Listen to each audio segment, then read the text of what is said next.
Yun. Kinausap tayo kanina nung guide kung gusto raw nating pumila papunta sa para ma-meet natin si Sultan. So ito raw yung pila. Ayan o. So ayan, pipila tayo. Try natin pumila. Kung ilang kung gaano ba katagal. Ayun no, ito pala magiging kasabayan nating pumila. Siguro ayan no, sila ate. Hindi ko alam kung anong nationality nila ate. Ayan, nag-start na. Unti-unti na kaming umaabante.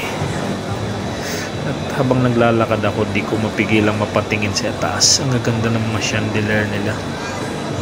Grabe. Ayan o, gaganda. Siyempre, may mga malaki silang LED na monitor para malibang yung mga nag-aantay. Ayan, tumulak na ulit kami. Kung malapit na kaming makarating sa pisto ng Sultan. Ito makikita natin sa gilid oh. Ang ganda ng mga design nila.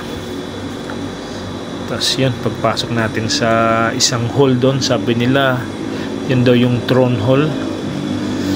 Ito yung loob ng throne hall nila. Ang ganda ng mga bulaklak.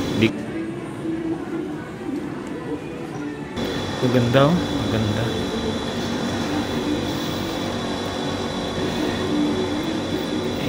Ito yung throne hall. Tapos hindi mo ring maiwasang tumingin sa taas.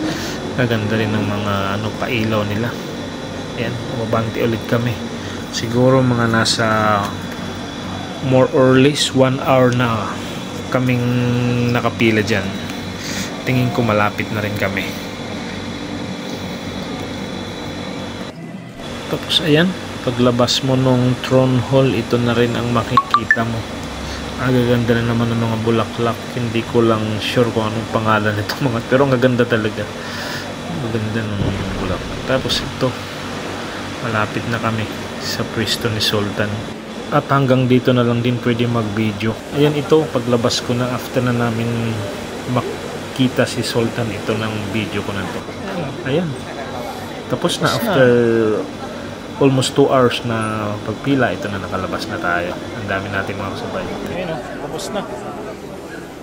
Ito yung souvenir ni Tito.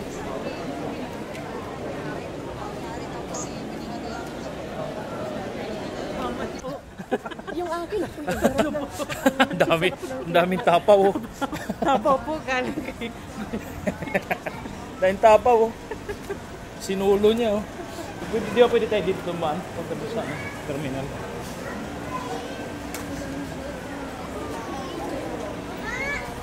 Ganda ito, no? Ayun. Ito na, nasa bus na kami. Uwi na kami. Pabalik na kami. Salamat na ako kay Naimayet. Siya kasi ang sumama sa aming pumunta dyan. Ayun, no? Masaya naman. Ang saya. At nakita natin sa Sultan. Thank you po. Tapos may souvenir pa. Kaya hanggang sa muli mga katambay.